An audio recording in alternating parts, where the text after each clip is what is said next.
ओम नमः शिवाय। शिवजी सदा सहाय। ओम नमः शिवाय। गुरुजी सदा सहाय। जय गुरुजी। शुक्राना गुरुजी, अनंत कोटि शुक्राना। हर एक सांस का शुक्राना गुरु पिता। शुक्राना सभी संगत को जय गुरुजी। संगत जी, शिव महापुराण रुद्र संहिता भाग 5 का 36 टू 40 अध्याय है। शुक्राना गुरु पिता। शुक्राना सभी संगत का।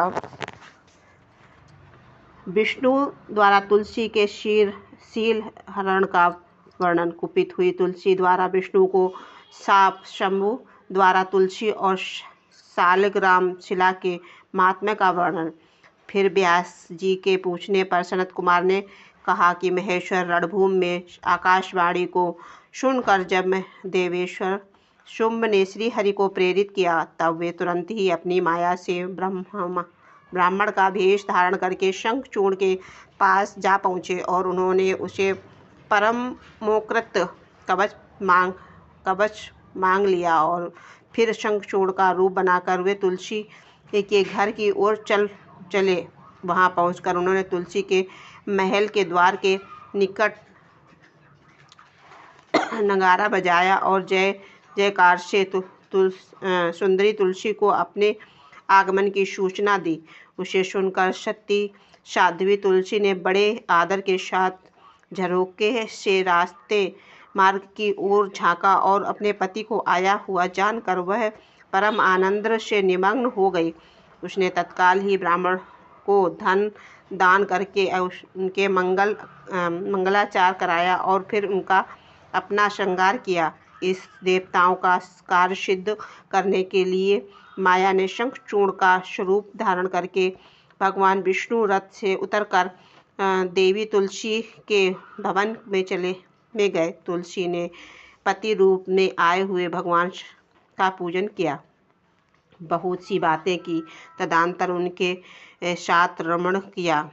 तब सब साध्वी ने सुख, सामर्थ्य और आकर्षण में क्रम देखकर सब पर विचार किया और वह तू कौन है, यूं डांटती हुई बोली। तुलसी ने कहा, दुष्ट, तुझे शीघ्र बतला कि माया द्वारा मेरा उपभोग करने वाला तू कौन है। तूने मेरा सतीत्व नष्ट कर दिया है, अतः मैं अभी तुझे शाप देती हूँ। सनत कुमार कहते हैं, ब्राह्मण तुलसी का वचन सुनकर श्री हरि ने लीला पूर्वक अपनी मनोहर मूर्ति धारण कर ली। तब उस रूप को देखकर तुलसी ने लक्षणों से पहचान लिया कि ये साक्षात विष्णु है, परंतु उनका पतिव्रत नष्ट हो चुका था, इसीलिए वह कुपित होकर विष्णु से कहने लगी। तुलसी ने कहा कि हे प्रभु, तुम्हारा मन पत्थर के सदृश कठोर है, तुम में दया का लेस मात्र भी नहीं है। मेरे पति धर्म के भंग को जाने के निश्चय ही मेरे स्वामी मारे गए। चूँकि तुम पाषाण सदृश कठोर, दया रहित और दुष्ट हो, इसीलिए अब तुम मेरे शाप से पाषाण स्वरूप ही हो जाओ। सनत कुमार कहते हैं कि मुने यो कहकर शंखचूर्ण की वह सती साध्वी पत्नी तुलसी फूट फूट कर रोने लगी और शोकार्त होकर बहुत तरह से विलाप करने लगी। इतने में वहाँ भक्त वत्सल भगवान शंकर प्रकट हो गए और उन्होंने समझाकर कहा, देवी, अब तुम दुख को छोड़कर दूर करने वाले मेरी बात सुनो। और श्री हरि भी स्वस्थ मन से उसे श्रवण करें, क्योंकि तुम दोनों के लिए जो सुख कारक होगा वही मैं कहूँगा। भद्रे, तुमने तप किया था, यह उसी तपस्या का फल है, भला वह अन्यथा कैसे हो सकता। इसीलिए तुम्हें उनके अनुरूप ही फल प्राप्त हुआ है।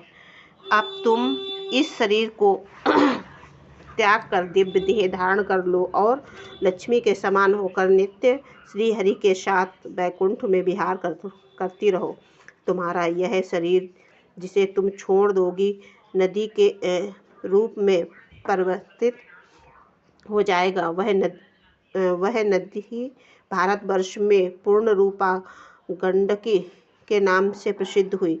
महादेवी कुछ काल के पश्चात मेरे वर के प्रभाव से देव पूजन सामग्री में तुलसी का प्रधान स्थान होगा। सुंदरी, तुम स्वर्गलोक में, मृतलोक में तथा पाताल लोक में सदा श्री हरि के निकट ही निवास करोगी और पुष्पों में श्रेष्ठ तुलसी का वृक्ष हो जाओगी। तुम वैकुंठों में दिव्य रूप धारणी वृक्ष अधिष्ठात्री देवी बनकर सदा एकांत में श्री हरि के साथ क्रीड़ा करोगे। उधर भारतवर्ष में जो नदियों की अधिष्ठात्री देवी होती हैं वह परम पुण्य प्रदान करने वाली होगी और श्री हरि के अंशभूत लावण सागर की पत्नी बनेगी तथा श्री हरि भी तुम्हारे शापवश पत्थर का रूप धारण करके भारत में गंडक की नदी के जल के निकट निवास करेंगे। वहाँ तीखी दाढ़ों वाले करोड़ों भयंकर कीड़े उन पत्थर को काट काट कर उनके मध्य में शंख का आकार बनाएंगे। इसके भेद से वह अत्यंत पूर्ण प्रदान करने वाला और शालिग्राम शिला कहलाएगी और चक्र के भेद से उसका लक्ष्मी नारायण आदि भी नाम होगा। विष्णु की शालिग्राम शिला और वृक्ष रूपिणी तुलसी का समागम सदा अनुकूल तथा बहुत प्रकार के पुण्यों में वृद्धि करने वाला होगा। भद्रे, जो शालिग्राम शिला के रूप में तुलसी पुत्र को दूर करेगा उसे जन्म जन्मांतर में स्त्री वियोग की प्राप्ति होगी। जो शंख को दूर करके तुलसी पत्र को हटाएगा वह भी भार्याहीन होगा और 7 जन्मों तक रोगी बना रहेगा। जो ज्ञान महाज्ञानी पुरुष शालिग्राम शिला, तुलसी और शंख को एकत्र रखकर उनकी रक्षा करता है वह श्री हरि का प्यारा होता है। सनत कुमार कहते हैं कि व्यास जी इस प्रकार कहकर शंकर जी ने उस समय शालिग्राम शिला और तुलसी के परम पुण्यदायक महात्म्य का वर्णन किया। तत्पश्चात वे श्री हरि को तथा तुलसी को आनंदित करके अंतर्ध्यान हो गए। इस प्रकार सदा सत्पुरुषों का कल्याण करने वाले शुंभ अपने स्थान को चले गए। उधर शंभु का कथन सुनकर तुलसी को भी बड़ा हर्ष प्रसन्नता हुई। उसने अपने उस शरीर का परित्याग करके दिव्य रूप धारण कर लिया। तब कमलापति विष्णु उसे साथ लेकर बैकुंठ को चले गए। उसके छोड़े हुए शरीर से गंडक की नदी प्रकट हो गई और भगवान अच्युत भी उनके तट पर मनुष्यों को पुण्य प्रदान करने वाले शिला के रूप में परिणित हो गए।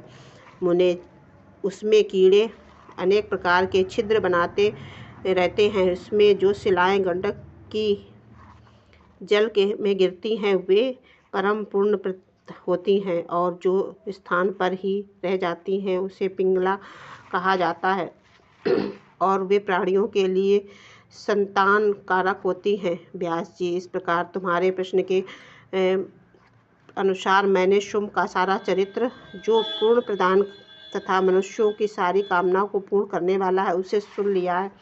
यह आख्यान जो विष्णु के महात्म्य से युक्त तथा भोग और मोक्ष का प्रदाता है उसमें वर्णन कर दिया है। अब और क्या सुनना चाहती हो? जय गुरु जी। शुक्राना गुरु जी। अनंत कोटि शुक्राना। सभी संगत को जय गुरु जी। गुरु पिता कोटि कोटि प्रणाम। सभी संगत का गुरु पिता कल्याण करना, सभी की मनोकामना पूर्ण करना और सभी के परिवार को सकुशल रखना। शुक्राना गुरुपा। शुक्राना। जय गुरु जी। शुक्राना गुरु।